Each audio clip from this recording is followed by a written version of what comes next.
Ewan, baka pakawala na naman, baka pakawala. Pero siyempre hindi naman tayo gagaya sa kanila na, "Oh, pakawala 'to ni ano, ni ganyan, ganyan, nung dating pangulo, pakawala 'to ng grupo ni ano."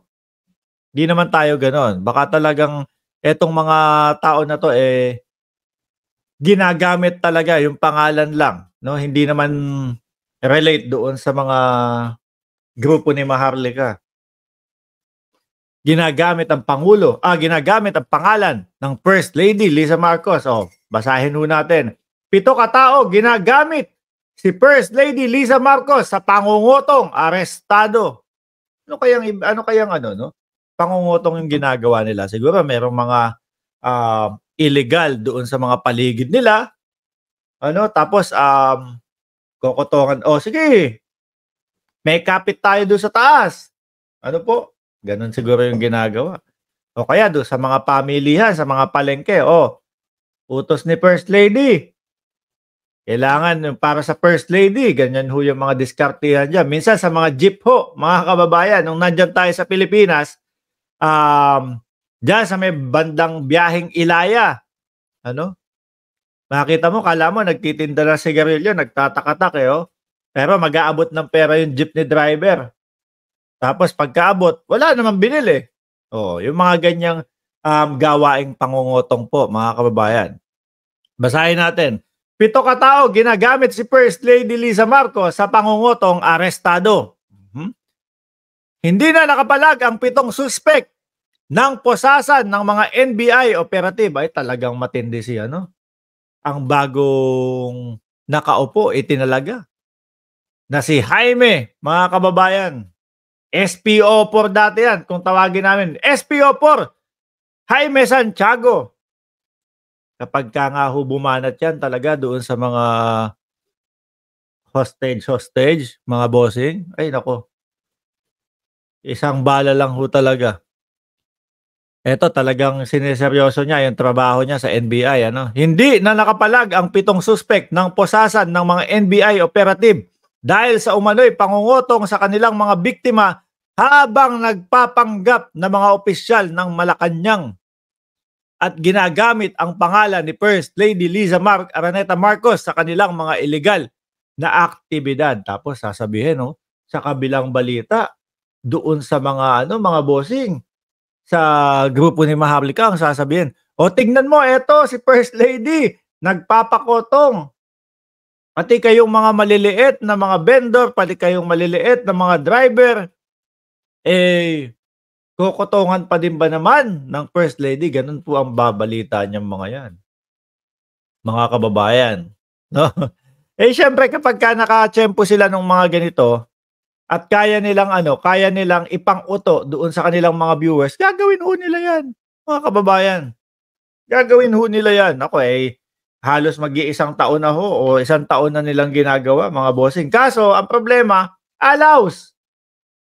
Walang lumiligtas at walang kumbaga, wala silang napapatunayan ho, mga kababayan.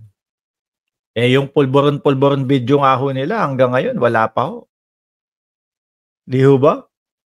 Paulit-ulit kada ang baba ng views kanina ni Maharlika, nakikinig ako. Kaso hindi na masyadong pumasok sa isipan ko kung ano yung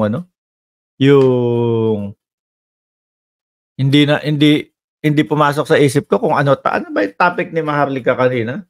Halos nasa 3,000 na lang din po ang nanonood, eh. Kapagka hindi pulburon video, eh, wala. Wala hong manonood talaga, mga kababayan. O kaya pinang-uuto na lang nila yon, yung pulburon video, lalabas na. Mga DDS na mga viewers naman ho, mga kababayan, eh, "Hoy, sige, hintay na tayo, lalabas na daw yung pulburon video." Ganun lang po sila. Mga wala ding no, mga wala ding mga utak. Slave niya si PBBM? Sabi ni Miriam Anderson, slave niya si PBBM para to make up for the unaccounted billions and trillions of money that the Dutertes may have stashed elsewhere outside sa Pilipinas. Miriam Anderson. Mamaya pag-usapan po natin yan. Mukhang iinit natin lahat dito, Sir Tony Ninobla, o yan, sharp shooter ng WPD. si SPO4 Santiago. Talagang ano ho, mga kababayan, sinisigurado niya na malilinis ang NBI at sinisigurado ho talaga ng mamang ito na yung cybercrime, mga kababayan, malinis niya din po. Biruin mo nung isang linggo lang ho, mga bossing, ano, si Jaime Santiago, sa pangunguna ni Jaime Santiago, ayun, tiklo yung mga hacker. Ano, yung mga hina-hack yung mga government sites. Kaya napaisip ako tapos sabi, yung si Art Samaniego daw, atabs daw ni Gong D, mga kababayan. Kaya sabi ko, hindi kaya, kaya itong mga hacker na ito, ginagawa yung kung ano-anong mga pangha-hack doon sa ating mga, government sites? Dahil wala na silang connection doon at gusto nila, ako baka ibinabato sa China yan, ha? Tayo ho ay nagtatanong lang, mga kababayan.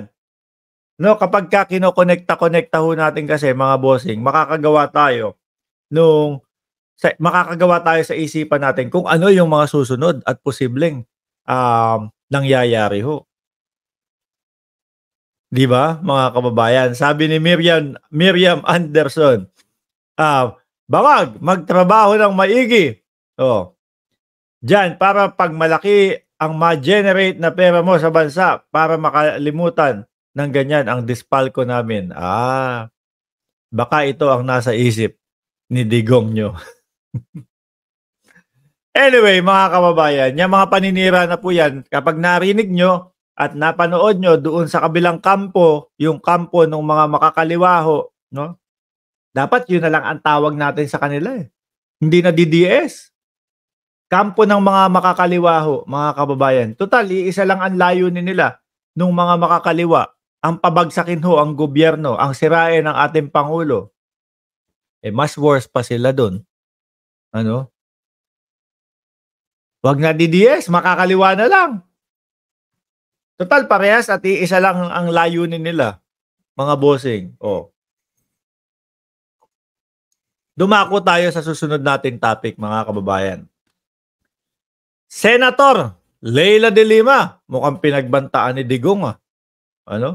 Mukhang merong pahaging si Digong kay dating Senador Leila de Lima, mga bossing, ayan, no? Doon po sa mga katututok lang po muli, no, sa politika, mga bossing, nung isang linggo ho, etong linggo na to, yung nakaraang linggo, mga kababayan, ganap po na napawalang sala o acquitted si dating Senadora